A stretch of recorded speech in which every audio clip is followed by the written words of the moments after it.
I'm Jules. I'm a gratefully recovering marijuana addict. That's the first time I've said that out loud to this many people in one room.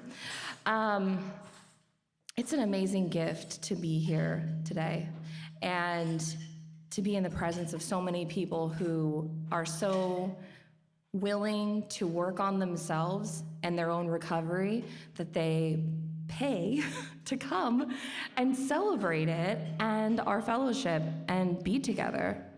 And it's just an honor to be in the presence of so many people who are retaining sobriety, whether that means that you are maybe today or you have many, many years of long-term sobriety. I have to be honest, I didn't prepare for this speech. And the reason why I didn't is because I trust enough in my higher power that it is going to guide me to say the right things.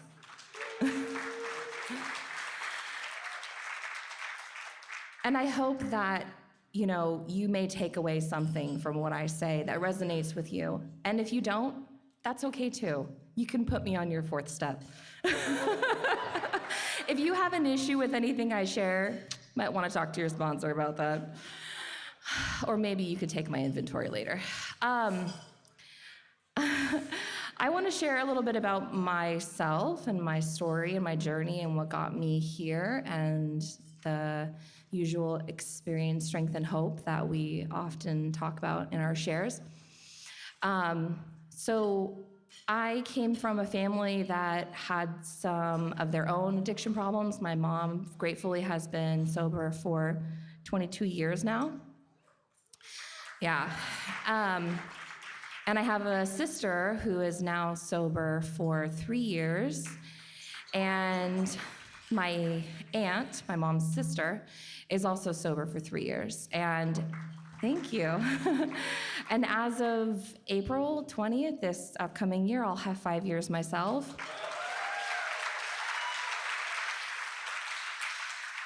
Thanks. It's one of those things, like it feels like a blink of an eye, and at the same time, it feels like eternity that I've been sober. But to recollect like what my life was like before this, I would say that I was definitely a functional user. Like until shit really hit the fan, I was like living all right, I had a really hard time with my mom getting sober when I was, sorry, the mic is a little crazy. Maybe here? Is this better? This angle here? Okay. I had a really hard time with my mom being in sobriety when I turned 15. It was like she was not present for 4 years of my life, from 11 to 15, my like developing time, And then all of a sudden she wanted to be my mom again. And it was like, who do you think you are? You haven't been here. What do you know, And I really struggled with that. I had a lot of resentment towards like her recovery in Alcoholics Anonymous and thinking that it was a cult because it had the word God in it and whatever. I had no idea of what 12-step really meant, but my preconceived notions were so strong that it overrided my ability to have an open mind.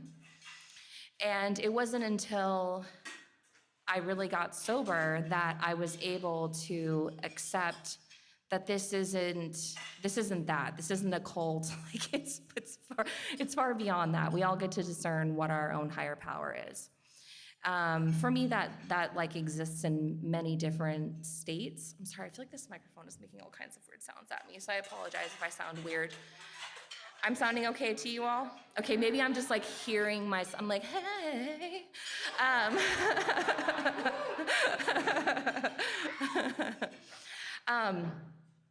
So I don't know, my higher power looks different to me every single day, and I feel like a lot of my higher power is the light that I see in every single one of your eyes right now, and that the lights are on in those, behind it. But hearing from other people what I feel like my higher power is saying through them is one of the strongest things that connects me to my higher power. Anyways, coming back to my story. I, like I said, was a functional user for a long time, and in 14, I was going to Lake Havasu.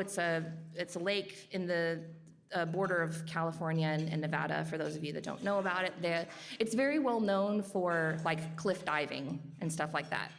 And I had only been there one time before that, and I had done like jumping off of cliffs and stuff while I was there.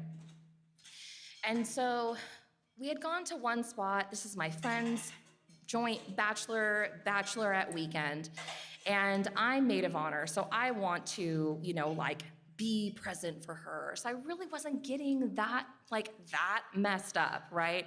Like, had a couple of puffs on my own, shared Jay with some friends. Like, it was, not a huge deal, right? Nothing compared to me actually being in an inebriated state. And we stopped at one spot. It was very shallow water. I could see the sand, and the water was like to my thighs. And the next spot we went to, the water was much like darker and murkier water. So I just naturally assumed that it was deeper. And I had to go to the bathroom, so I decided, I'm just gonna dive off the back of the boat, right? So fortunately, I had swam much of my life, and I didn't dive down. I, dove out. However, I still hit the corner of my head when I landed like this, and I ended up breaking my neck. So I didn't know that my neck was broken. I was in pain, but it wasn't like, it was enough to like shake it off and just decide, okay, if I'm getting messed up now, forget it. I'm not taking care of anybody but me. I need to get super, messed up. I'm trying to be kind and not, hurt anybody's feelings by using the actual phrases I'd like to use, be PC here. But I went 30 hours with my neck like that until I got back to San Diego, which is about like a, maybe 5-6 hour drive. I've only done the drive twice, so maybe I'm wrong about that. But I got back to San Diego. I was having lots of muscle spasms and stuff, and told my husband, I'm like, we need to go. We need to just go to the hospital. I think I just need like some muscle relaxers or something like that. I'm just having all these spasms. So we get to the hospital, and because I had mentioned that I was, I dove in and hurt myself, they did an x-ray. They came in and told me that my level of trauma was too high for this hospital to handle, and I had to be transported in an ambulance to another hospital. So that was like the most miserable ride of my life. They actually ended up forgetting my x-rays and had to take a 40-minute detour to go back and then get back on the route. It was so bad. I ended up having about 4 hours of surgery. They operated on the front and the back of my neck. Held my esophagus open. Like afterwards, I couldn't talk. I remember waking up, and the first thing I did when there was no one in the room was get my vape pen out of my bag. And even though I was on all these other medication whatevers that they were giving me, I still needed to get high. And I ended up going home quite quickly after that. However, the reason why I brought up my mom earlier is because she suffered from neck trauma. And so this was very much so like a reoccurring PTSD karmic moment for me, where I felt like I'm gonna become my mom. I had a 6-month-old and a 2.5-year-old kid. And I thought, I'm not gonna be able to be present to my children anymore, because I'm just gonna end up going down her path and being this messed up person who's bedridden and horrible all of the time. And that caused me to not want to take the prescription medications they were giving me, and I was like all over the place with what I was self-medicating and, getting edibles and all of this other stuff, because I couldn't smoke, so I'm taking all these edibles, right? Well, 10 days post-surgery, I end up back in the office, like checking in with the doctor, and he was like, you're not okay. You need to go to the emergency room. So I was having a psychosis episode, and I had a 5150 hold. For those of you that don't know what that means, basically it's like a hospital police code where you get held in a locked psych unit for a minimum, typically, of 72 hours. And then they monitor you and check, like let you out. I've had longer stays, let's put it that way.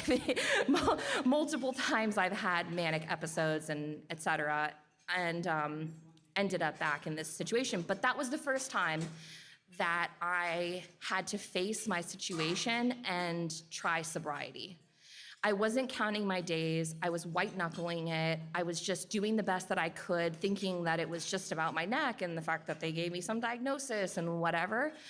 And I never committed to staying sober. So I lived that path for 4 years where I would get sober, I would have another episode, or first off, it's literally like textbook, and I say that meaning Life with Hope textbook. I would need smoking someone else's joint, and then going and buying a gram, and then I'm buying an ounce, and then I'm splitting a quarter, and I'm stashing, most of it, and keeping out a gram, so I'm rationing myself. And then I'm just like, well, F it, I'm gonna have the vape, I'm gonna have the edibles, I'm gonna, it's like the gamut, until eventually I would end up, again, in a psychosis and in a locked psych unit.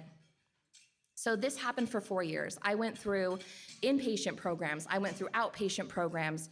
I had, like I said, 4 stays where I was in a psych unit. So the last time that this happened to me was in 2018.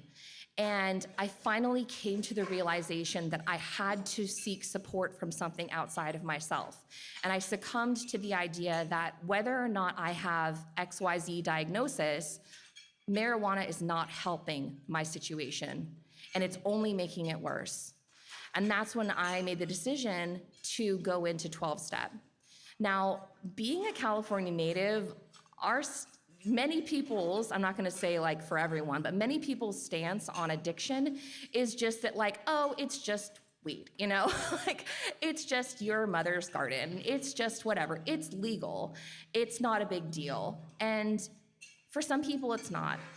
For me, it is a big deal, and I needed to get help. However, I was still so convoluted in the fact that I didn't think marijuana addiction was a real thing because of those built-in opinions that I didn't even seek out Marijuana Anonymous. I tried Alcoholics Anonymous first, and I even went so far as to say to myself, they should invent a 12-step program for marijuana, and I didn't even Google it. That's how confused I was about if marijuana addiction was real. And I finally went through a space where I was able to embrace Alcoholics Anonymous and understand that it's not this cult. It helped me to process my stored resentments towards my mom and why she would spend more time, I felt, on her sponsees than her daughters. And that was just my own perception, right? I'm sure that wasn't really the case, but it was difficult. It was really difficult. And that experience of being in Alcoholics Anonymous helped me shift my perspective. I got into service right away. I was voluntold to be a secretary of a meeting, and I had only 3 months at the time, and he was like, yeah, you're a secretary now. And I was like, don't I have to get like voted in or something? He was like, no, you're here all the time, you can do it, you're gonna be fine. And I was like, okay. So that was my first service position, aside from, putting books out and all of that. I did 90 and 90, which was really grateful. I knew that this time I had to do something different. So aside from being in a 5-day hold, I knew to get out of that hold, I had to have a plan. I knew I had to write it down on paper, and I had to show it to the people in the psych unit. I'm gonna go to XYZ facility, and I'm gonna get support, and it's gonna be okay. So at this time, it was like, okay, what do I do from all of my options that I've tried before? I knew inpatient program wasn't the best for me because I always had a difficult integration period getting back into my home with my family. So I made the personal decision to go to an outpatient program. This place, fortunately, was a dual diagnosis situation that was willing to accept me as saying I am only addicted to marijuana. And I was with other people who had mixed addictions, but it was nice to be accepted in that way and not be like laughed out of the room, which I've heard from some people that they've had that experience. And I did outpatient for 4 months. I did a meeting every single day during that time. And when I stopped with that 4 months of outpatient, I continued to go to meetings every day because I knew that that was like the second part of getting the healing process. I had to have the backup system. It was like the initial clean out and then the backup system. And that's what it was. AA was my reserve battery.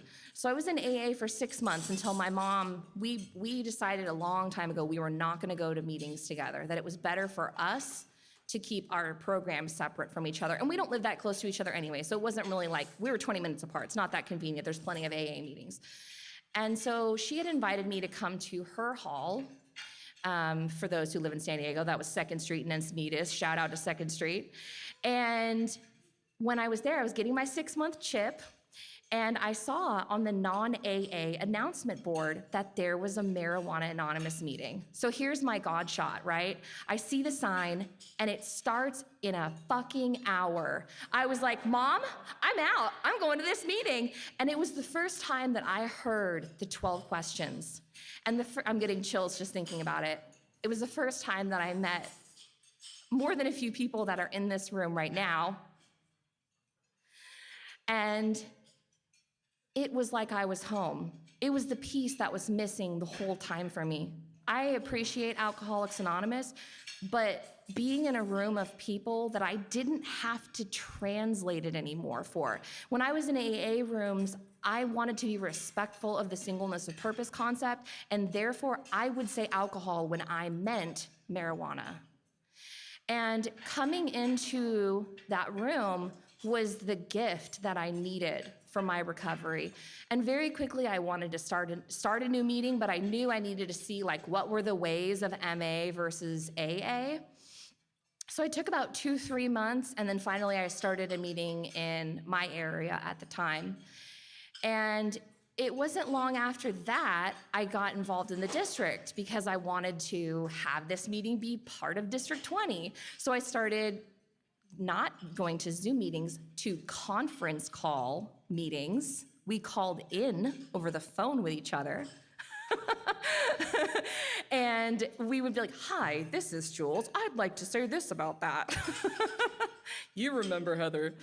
And it has been such a wild ride since then. You know, it wasn't long after that I found out about the conference, and I had, 2 years at the time.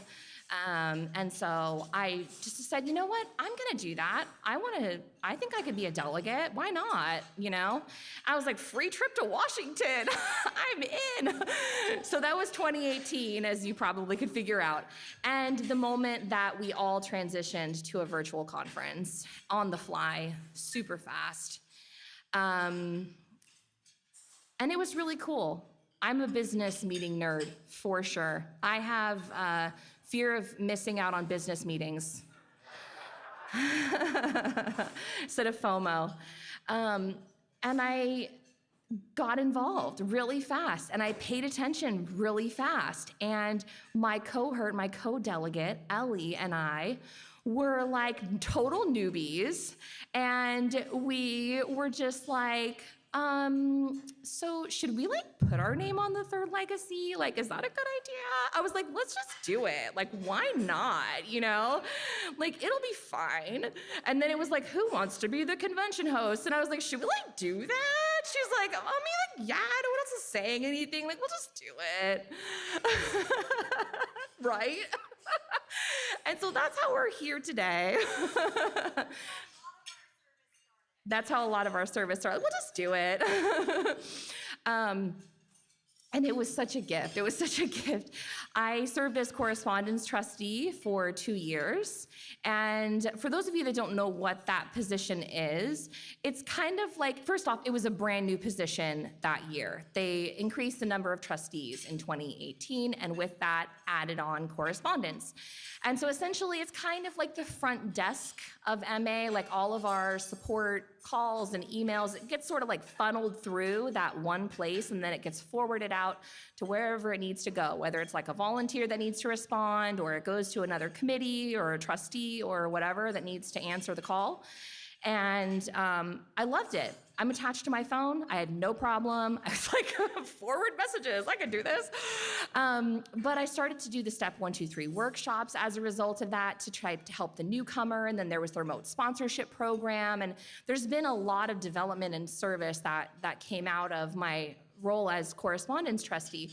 And with that position, I had to know every single role of all of the committees because I had to be the one referring to those committees. If I got a call and I needed to know, this one has to go to H&I, this one has to go to PI, and I had to get the lay of the land. So this year, when we had our conference, I was up for re-election because the first term as a trustee is 2 years. And so I was re-elected, and I feel extremely, extremely blessed to hold the position of president currently.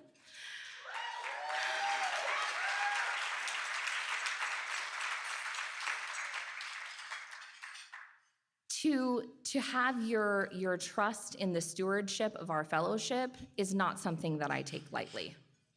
It's really not.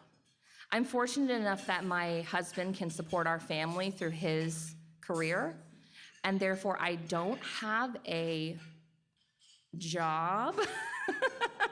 We all know I have a job. I do this literally for my life all of the time. MA is my full-time work. So it's kind of hard for me, like when people ask, like, so what do you do for work? And I'm like, well, I'm a volunteer, but I'm also kind of the president. And I hope that in my time of service, regardless of whether I'm holding this title or not, please know that I'm not going anywhere. And I am very, very committed because it really saddens me that my headspace was to the point where I didn't even think to Google Marijuana Anonymous.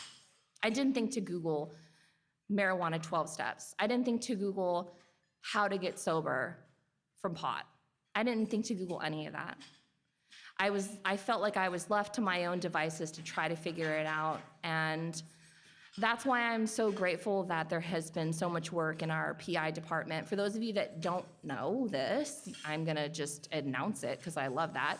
Are you done chewing? Okay, Molly is our PI trustee, and she is my sponsee. And like, when you're like, we should get a teenager to fix the computer. We have that now. We have someone who's like legit posting all over our Instagram account. It's great. I love it. We're in the digital age.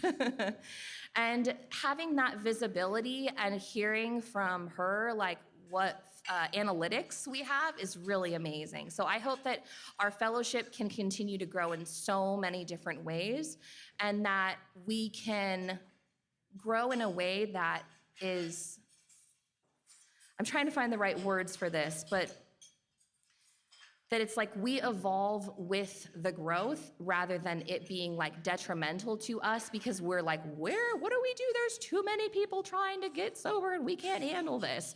You know what I mean? Like our growth is in progress with that growth, and it's in a harmony that we get bigger as the need gets bigger, and the evolution of that is in a place where we can plan today for things that because we can project that things are gonna just keep growing and getting bigger. And I have just like I wanna do this for the fact that maybe that's my kid, Maybe that's my best friend's kid that needs this and support. And if that means that I have boots on the ground all the time and teaching people how to be of service, then I will. But in my current role, I realize that I can affect a much larger crowd and group of people than I ever could in some of my smaller service position roles. And I really, really hope that, I know actually, I don't say hope, I know that I'm gonna do a good job. And I know that I'm going to help our fellowship because I'm so dedicated and I have higher power just constantly looking out for me. And if I didn't have that constant connection to the trust that higher power's working for me, I wouldn't be where I am today. And I wouldn't be able to stand in this room and not have had anyone come up to me and be like, you need to fix this. You're not doing a good job. You guys messed this up. Like, gratefully, you're all here and you've paid and you're checked in and you're happy and you've eaten food. And we're gonna have so much fun together this weekend. And the one, yes.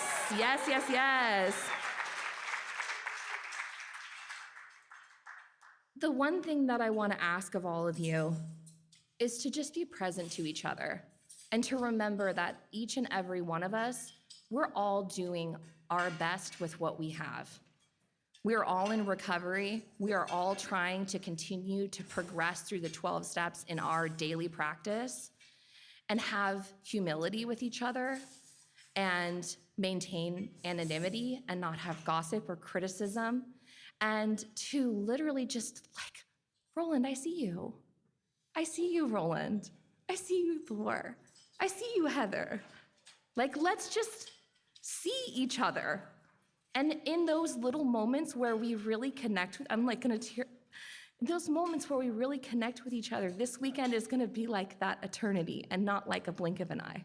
Because we were fully present in every moment, and it wasn't like, what's the next workshop? Where do I gotta go? I'm hungry, I need to go to the bathroom. I think that that's the best thing that we can do, is just hold space for each other and have a good time and trust the process. Because higher power, whatever you want to refer to that as, has our back. And therefore, I would love for us all, this just came to my mind, we're all going to take a moment to say the Serenity Prayer. However, I realize that based upon the fact that we still have this fellowship vote, which I will never state what I will vote on, you don't need to know. No one needs to know what anyone else wants to vote on. Let's just start with grant me, and then we'll just say it all together, if that sounds good to everyone, yes? All right. Let's take a moment to center ourselves. Close your eyes, take a deep breath, be present to the fact that you are in a room of, at minimum, like 160 other sober people, plus staff, who may or may not be sober, but we'll hold space for them.